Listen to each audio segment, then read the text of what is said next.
Tātad par Ciānu. Ja jūs atceraties, es sāku nedaudz jau runāt par Ciānu.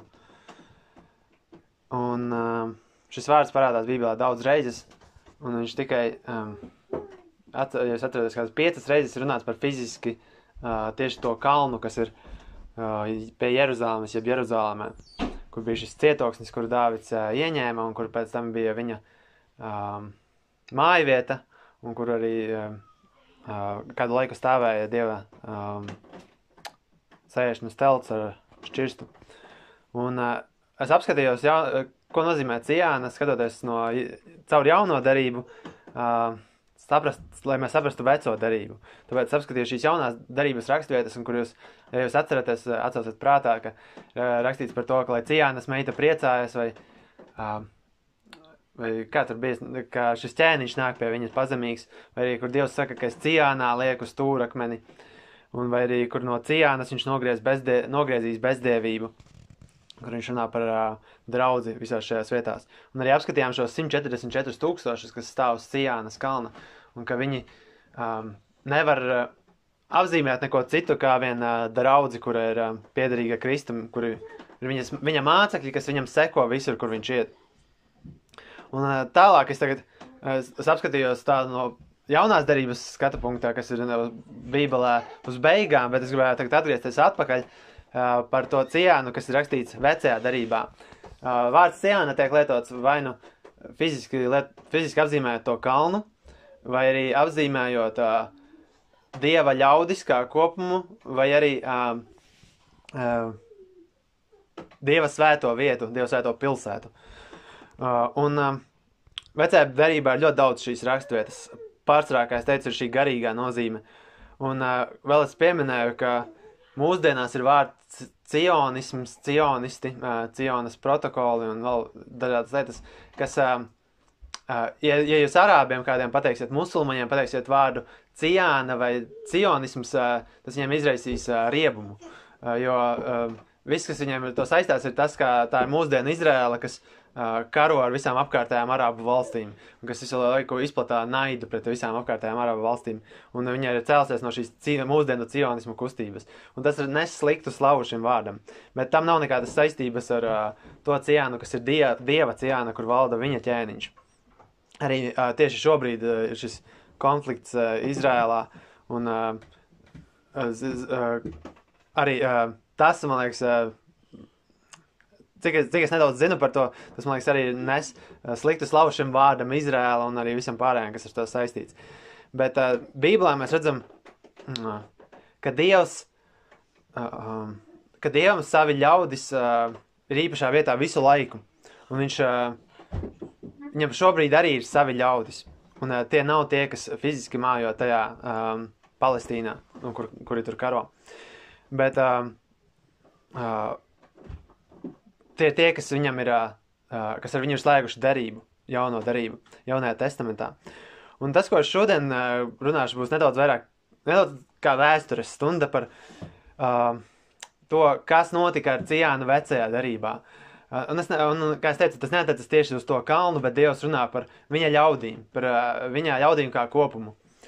Un es gribēju parunāt par vecajā darībā var sadalīt 2, jeb 3 daļās, kad ir rakstīts par Ciānu.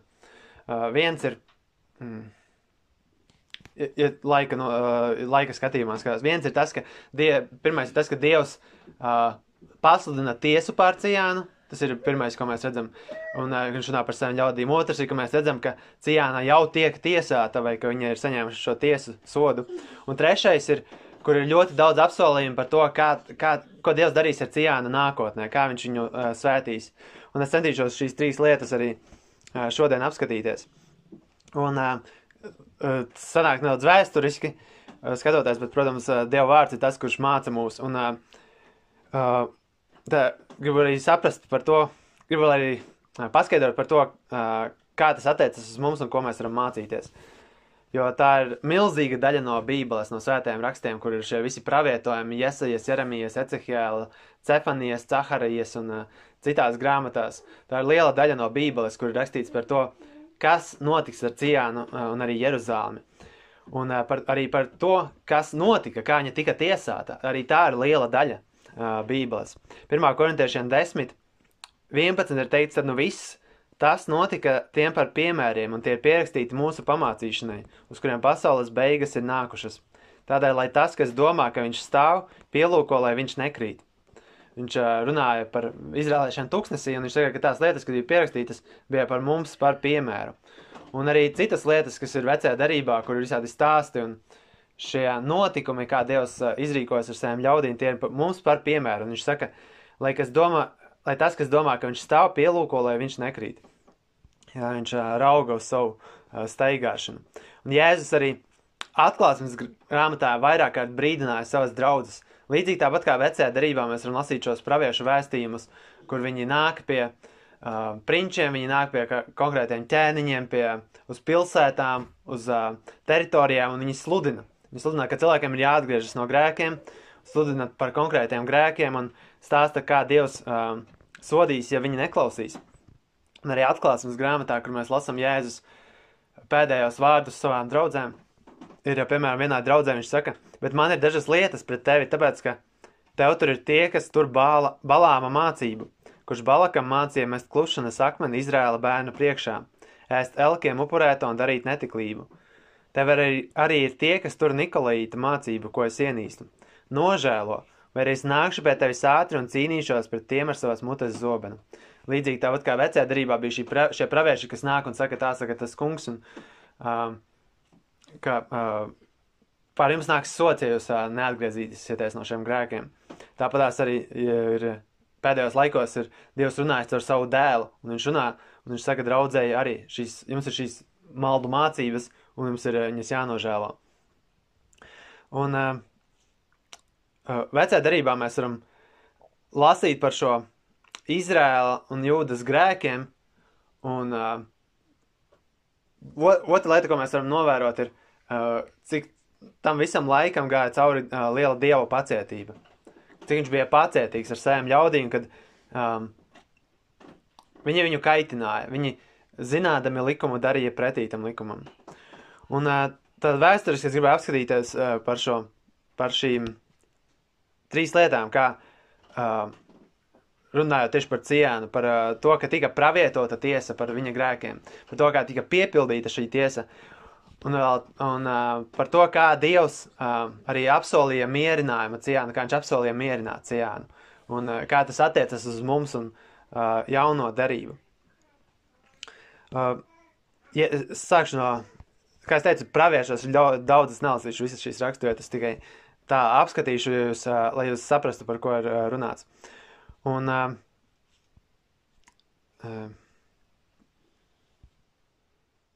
jā, tad Jeremijas 6. nodaļā Jeremija saka, ak jūs Benjamīna bērni, sapulcējieties bēgt no Jeruzālemes vidus un pūtiet trompeti Tekojā un uzstādiet uguns zīmi Bet-Haceramā, jo ļaunums parādās no ziemeļiem un liela iznīcība. Es Ciānas meitu esmu līdzinājis piemīlīgai un delikātai sievietei. Un tad viņš saka tālāk, sagatavojiet karu pret viņu, celieties un dosimies pusdienlaikā. Vai mums, jo diena iet prom, vakarā ēnas tiek izstieptas. Jo tas karapulku kungs ir sacījis, nocērtiet kokus un uzmetiet kalnu pret Jeruzālemi. Šī ir pilsēta tikt apmeklēta, viņa ir pilna apspiešanas viņas vidū. Kā avots izmet savus ūdeņus, tā viņa izmet savu nelietību. Vārdarbība un izpostīšana tiek viņā dzirdēta. Manā priekšā nepārtraukti ir noskumšana un ievainojumi. Tiec apmācītāk Jeruzāleme, lai mana dvēsele neaiziet no tevis, lai tevi nedaru pamestu, neapdzīvotu zemi. Šeit viņš parāda, ka uz viņiem nāks tiesa. Lai arī Jeruzāleme tiek saukta un Ciāna par viņa svēto pilsētu, mēs tikko dziedājām arī psalmos teikts, ka visas zemes priekš šī Ciāna. Viņš saka, ka nāk šī tiesa pār viņu, tāpēc, ka viņa tāpat kā avots izdod ūdeņus ārā, tāpatās viņa izdod šo nelietību, izmet ārā. Arī Jesajas 3, viņš saka, saki taisnajam, ka viņam labi klāsies, jo te ēdīs savu darba augļus. Vai nelietīgajam, viņam slikti klāsies, jo viņam tiks dots viņa roku atalgojums. Kas attiecas uz maniem ļaudīm, bērni to apspiedēja, un sievietes valda pār tiem. Ak, mani ļaudis, tie, kas tevi valda, liek tev maldīties un iznīcina tavu teku ceļu. Tas kungs nostājas tiesāties un stāv tiesāt ļaudis. Tas kungs ieies tiesā ar savu ļaužu senajiem un to prinčiem, jo jūs esat apēduši vīna dārzu, nabagu laupījums ir jūsu namos. Ko jūs domājāt, kad jūs sitat manus ļaudis gabalos un samaļat nabago vaigus, saka tas kungs, karapulku dievs? Turklāt tas kungs saka tāpēc, ka Cijānas meitas ir augstprātīgas un staigā ar izstieptiem kakliem un koķetām acīm, staigādamas un tipinādamas tām ejot un tinkšķinot ar savām kājām. Tāpēc tas kungs Cijānas meitu galvas kroni sitīs ar kašķi, un tas kungs atklās viņu slepenās daļas. Šeit arī Dievs nosaka tiesu, un te rakstīts, ka Dievs pats nostāsies tiesāt, un viņš stāvēs tiesāt ļaudis. Un šeit viņš saka,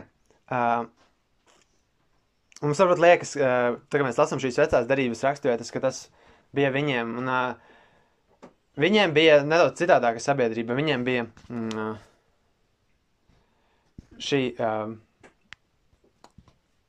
tas, ko Dievs viņam bija iedevis, viņam bija arī kā politisks veidojums, jo viņi bija tā kā vairākas ģimenes, viņi bija pēc piederības, visi, kas bija piedzimuši Izrēlā, vai visi, kas bija apgraizīti un tādā veidā pievienojušies, viņi bija visi tajā reliģijā, viņi bija visi tajā derībā, ko Dievs bija noteicis.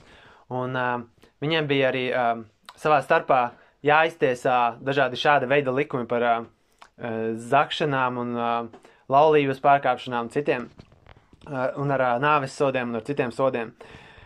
Un viņu dzīvesveids bija nedaudz citādāks, un mums varbūt liekas, ka tas ir tālu no mums, bet arī draudzē varbūt tie paši grēki, kas bija viņiem. Draudzē ir iespējami tie paši grēki, arī jaunajā derībā, kad mēs lasam, Jēkabs, piemēram, raksta savu vēstuli, viņš saka par bagātajiem, lai viņi neapspiež nabagos, un ka viņu zelts ir sarūsējis, vai ka viņu dārgumi ir kožu sāēsti. Un tad viņš arī līdzīgā veidā saka par tiem, kas ir varenie, viņi apspiež nabagos, un ka tas ir viens no iemesliem, kāpēc viņš tiesās. Un visas šīs pamācības, kuras ir vecajā derībā, viņas patiesībā nav nemaz tik tālu, jo tad, kad Jēzus uztaisīja draudzi, viņš uztaisīja viņu pats esot uz zemes un šķīstījot ar vārdu. Viņš viņus pamācīja un deva viņiem rīkojumus, viņš deva viņiem svēto garu, un viņi bija nesamaļtāti. Bet, kad mēs skatāmies gadsimtus tālāk, 2-3 gadsimtus tālāk, mēs redzam, ka ir daudz jau atkrīt no šīs pareizās draudzes. Daudz atkrīt un aiziet projām, un parādās tādas mācības kā glābšana caur kristībām, vai arī kā mazi bērni ir jākristī, vai arī apšrakstīšana un svēto pielūgšana, vai parādās hierarhija, ka mācītājs ir augstāk, un tad vēl kāds ir, kurš augstāk vēl par viņu. Un mēs redzam, ka ir iespējams novirzīties, un ja cilvēki nepaliek uzticīgi Dieva vārdam, tad viņi aiziet projām. Un šie visi vecās derības teksti nav vienkārši iedot mums lasīt, domāt par to, cik viņiem gāja slikti, bet tāpēc, lai mēs padomātu par mums, vai arī mums neienāktu maldu mācības, jo viņas viegli var ienākt. Kad viņas var ienākt tādā veidā, ka mēs uzskatām cilvēku augstāku par Dievu. Kad, piemēram, kādam cilvēkam ir maldu mācība, un mēs viņam neaizrādam, vai arī mēs pieveram uz viņu acis, un mēs ļaujam viņam mācīt mūs, ļaujam viņam ar mums runāties tādā par to mācību un citos veidos, ļaujam tai kultivēties mūsu vidū. Un Pāvils arī teica, ka tā būs, un visi jaunās derības apustuļi to apsolīja, ka tā būs. Bet līdzīgā veidā tāpat kā vecajā derībā šī Cijāna, kur mēs varam lasīt, tika tiesāta, tāpēc, ka viņa novirzījās, arī mums ir šī iespēja novirzīties, un Jēzus saka, tāpēc jānožēl un jāatgriežas pie tā, kas ir pareizs. Un šīs ir tikai dažas no simtiem raksturvietas, kur visi pravieši pēc kārtas sludina Dieva ļaudīm, ka ir tiesa gaidāma un neizbēgama, ja viņi nenožēlos. Piemēram, Jeremijas 7 izlasīšu vienkārši par to, kāda bija Dieva attieksme uz šiem cilvēkiem vairāk nekā 1000 gadus. Varētu būt pat 2000 gadus, ja pareizi atceros. Viņš saka, jo es nerunāju uz jūsu tēviem, ne tiem pavēlēju dienā, kad es tos izvedu no Ēģiptes zemes, attiecībā uz dedzināmajiem ziedojumiem vai upuriem. Bet šo es tiem pavēlēju sacīdams, paklausiet manu balsi, un es būšu jūsu Dievs, un jūs būsiet mani ļaudis, un staigājiet visos ceļos, ko es jums esmu pavēlējis, lai jums labi klātos. Viņš saka, ka tā bija viņa pavēle, ka viņa pavēle nebija meklēt tos, darīt dedzināmos ziedojumus un upurus, bet ka viņa pavēle bija paklausīt. Un paklausība arī iekļāva visu pārējo, bet galvenais bija paklausīt. Bet viņš saka, bet tie neuzklausīja, nelieca savu ausi, bet staigāja savas ļaunās sirds padomos un iztēlēm. Bet tie neuzklausīja, nelieca savu sirdi, bet aizgāja savas ļaunās sirds padomos un iztēlē un gāja atpakaļ un ne uz priekšu. Kopš dienas, kad jūsu tēvi iznāca no Ēģiptes zemes, līdz šai dienai, es pie jums esmu sūtījis visus savus kalpus praviešus, ikdienas celdamies agri un sūtīdams. Tomēr tie mani neuzklausīja, nelieca savu ausi, bet apcietināja savu kaklu. Tie darīja sliktāk par saviem tēviem. Tāpēc tev būs runāt uz tiem visus šos vārdus, bet tie tevi neuzklausīs. Tev arī būs saukt uz tiem, bet tie tev neatbildēs. Bet tev tiem būs sacīts, šī ir tauta, kas nepaklausa tā kunga sava dieva balsi, nepieņem labošanu. Patiesība ir gājusi bojā, nenogriezta no viņa mutēm. Šie vārdi, ko Dievs deva Jeremijam, un viņš saka, ka kopš dienas, kad es izvedu no Ēģiptes zemes līdz šai dienai, ka viņš ir sūtījis savus praviešus, ikdienas celdamies agri un sūtīdams, ka Dievs bija pacietīgs ar viņiem, un viņš nemitīgi sūtīja savus kalpus praviešus, stāstīt viņiem par šo tiesu. Un tad viņiem nāca šī tiesa. Un, kā es teicu, šī nedaudz vēstures stunda īsumā par to, kas notika ar ļaudīm, kuri tiek arī asociēti ar šo vārdu Ciāna. Un nāca šī tiesa caur Asīrijas ķēniņu vispirms, kurš iznīcināja šīs 10 ciltis ziemeļos, un pēc tam Nebukadnēcars un viņa armija iznīcināja Jeruzālemi un Jūdas teritoriju. Un Jeremijas 52. nodaļā ir sīkāk aprakstīts, izlasīšu dažus pantus, bet tur teikts, tad no 5. mēnesī mēneša 10. dienā, kas bija Babilonas ķēniņa Nebukadnēcara 19. gads, gvardes kapteinis Nebucaradams, kas kalpoja Babilonas ķēniņam, nāca uz Jeruzālemi un sadedzināja tā kunga namu un ķēniņa namu, un visus Jeruzālemes namus, un visus lielo namus, viņš sadedzināja ar uguni.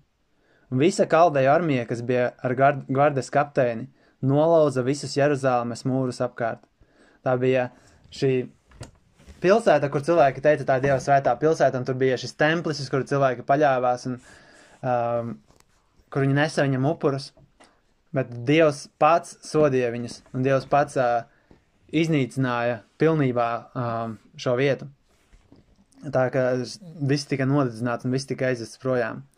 Un mēs lasām pēc tam, kā es teicu, ir ļoti liela daļa Bībeles par to pārsvarā Jeremijas un Jeremijas vaimana dziesmas. Viņas ir praktiski tikai par šo sodu, ko Dievs veda pār savu svēto vietu. Jesajas 1, piemēram, teikt, jūsu zeme ir pamesta, jūsu pilsētas ir sadedzinātas ar uguni. Jūsu zemes svešinieki to aprīja jūsu klātbūtnē, un tā ir pamesta, kā svešinieku apgāsta. Un Ciānas meita ir palikusi kā būdela vīna dārzā, kā mājiņa gurķu dārzā, kā aplenkta pilsēta. Un vaimana dziesmās ir tik daudz ielikts šis rūgtums, šīs skumjas, kas bija Jeremijam un ko viņš mēģināja izpaust, kā jūtas šī vieta, kā jūtas šī svētā vieta, kur bija Dieva tuvums, bet tad tagad pamestība. Un viņš saka, kā pilsēta sēž vientuļa, kas bija pilna ļaužu, kā viņa ir kļūsi kā atraitne. Tā, kas bija liela starp tautām un princese starp provincēm, kā viņa ir kļūsi par nodevu maksātāju. Viņa gauži raud naktī un viņa sasaras ir uz viņas vaigiem. Starp visiem viņas mīlniekiem viņai nav neviena viņu mierināt. Visi viņas draugi ir rīkojušies ar viņu nodevīgi. Tie ir kļuvuši par viņas ienaidniekiem. Jūda ir gājis gūstā apbēdināšanas dēļ un lielas kalpības dēļ. Viņš mājo starp pagāniem, viņš neatrod dusu. Visi vajātāji panāca viņu starp šaurumiem. Cijānas ceļi sēro, tāpēc, ka neviens nenāk uz viņas svinīgajiem svētkiem. Visi viņas vārti ir pamesti, viņas priesteri nopūšas, viņas jaunavas ir apbēdinātas un viņa ir rūgtumā. Viņas pretinieki ir galvenie, viņas ienaidnieki sekmējas. Jo tas kungs viņu ir apbēdinājis viņas pārkāpuma pulka dēļ. Viņas bērni ir gājuši gūstā ienaidnieku priekšā. Un no Cijānas meitas viss viņas skaistums ir aizgājis. Viņas prinči ir kļuvuši kā brieži, kas neatrod ganības, un tie ir gājuši bez stipruma vajātāja priekšā. Un šī ir Vaimana dziesma 1. nodaļa, bet viņam ir šīs 5 nodaļas, un viņas sīki apraksta šo izpostīšanu un to, kā tur ir šis kontrasts ar to, kā Dievs iepriekš viņu bija svētījis un kā viņa bija bagāta, un cilvēki kā tur mājoja un kā tur bija prieks, un tagad ir skumjas un pamestība. Un es vienkārši gribēju iziet cauri šiem posmiem par Cijānu, lai mēs varētu nonākt pie tā, kas ir tālāk rakstīts par šiem apsolījumiem, un kā mēs varam redzēt, kā vēsturiski, kurā brīdī viņi iedarās, kurā brīdī viņi parādās. Jo sākumā bija šīs Dieva svētības, tad bija Dievs apsolīja šo tiesu, ka nāks tiesa, un tad nāca tiesa. Bet tad pēc tam, kuras lasīšu pēc kāda laiciņa, nāca šie apsolījumi paralēli, ka Dievs apžēlosies, Dievs apžēlosies ar citādāku žēlastību, un viņš Cijāna būs citādāka, un viņa būs vienmēr patīkama Dievam. Arī Jeremijas 14 mēs varam lasīt par viņu, kur viņš saka, vai tas ir pavisam noraidījis Jūdu, vai tavai dvēselē negribās Cijānu? Kāpēc tu mūs esi sitis un mums nav dziedināšanas? Mēs gaidījām pēc miera un nav labuma, un pēc dziedināšanas laika un lūk bēdas. Mēs atzīstam, ak kungs, mūsu nelietību un mūsu tēvu nekrietnību, jo mēs esam grēkojuši pret tevi, lai mēs tev nerēbjam tavu vārdu dēļ, neapkauno savas godības troni, atmini, nepārkāp savu darību ar mums. Vai ir kāds starp pagānu nelietībām, kas var izraisīt lietu, vai debesis var dot lietus gāzes? Vai tu neesi tas, ak kungs, mūsu Dievs? Tāpēc mēs gaidīsim uz tevi, jo tu visu šo esi darījis. Un kā es teicu, lai arī tā nav, šīs raksturvietas nav tās patīkamākās, ko varbūt lasīt, kā viņiem gāja, tomēr tas ir, mums var daudz ko iemācīt, un lai mēs nebūtu augsti savās domās, jo romiešiem 11. nodaļa ceļš par to runā, kur viņš saka, ka Dievs nogrieza šos zarus neticības dēļ, un viņš iepotē mūs, bet viņš saka, jo ja Dievs netaupīja dabīgos zarus pielūko, ka viņš netaupa arī tevi. Un viņš arī saka stāvi ticībā, ka lai mēs neesam tādi paši kā viņi. Un mēs varam lasīt mēs dziedam šais dziesmas, mēs varam lasīt par Cijānu, ka viņai šis prieks un šis skaistums, bet mēs redzam, ka Dievs tiesāja viņu, Dievs viņu pārmācīja par šiem grēkiem. Un viņa saņēma šo tiesu un izcieta 70 gadus. Un mēs varam, es gribu izlasīt 137. psalmu un pēc tam pāriet pie kaut kā, kas ir daudz patīkams, jeb šie apsolījumi un mierinājumi pēc tiesas. Bet 137. psalms ir psalms, kur viņi ir gūstā aizvesti. Un tur šie ļaudis saka, pie Babilonas upēm mēs apsēdāmies, jā, mēs raudājām, kad mēs atcerējāmies Cijānu. Un ja jūs atceraties šo kontekstu par šīm divām reliģijām, vienas nosaukums ir Babilona, jeb Bābele, un otrs ir Jeruzāleme, jeb Cijāna. Un rakstīts, pie Babilonas upēm mēs apsēdāmies, jā, mēs raudājām, kad mēs atcerējāmies Cijānu. Dievs viņam bija, viņus bija izraidījis no savas svētās vietas, un viņi savu soda dēļ, viņi bija apsēdušies pie Babilonas upēm. Viņi bija pavisam svešā vietā, un kur viņam nevajadzēja būt. Un tur rakstīts, mēs pakārām savas arfas uz vītolēm to vidū, jo tur tie, kas mūs aizveda gūstā, no mums prasīja dziesmu, un tie, kas mūs aplaupīja, no mums prasīja līksmību sacīdami, dziediet mums kādu no Cijānas dziesmām. kā mēs dziedāsim tā kunga dziesmu svešā zemē. Un šeit arī viņi saka, kā mēs dziedāsim svešā zemē, svešā vietā. Un ja jūs lasat Bībeli, šī nav vienīgā vieta, kur parādās tāda tēma, kur Dieva ļaudis ir kaut kādā veidā nokļuvuši pie Bābeles, un viņi ilgojas pēc Ciānas, un viņi ilgojas pēc Dieva svētās vietas.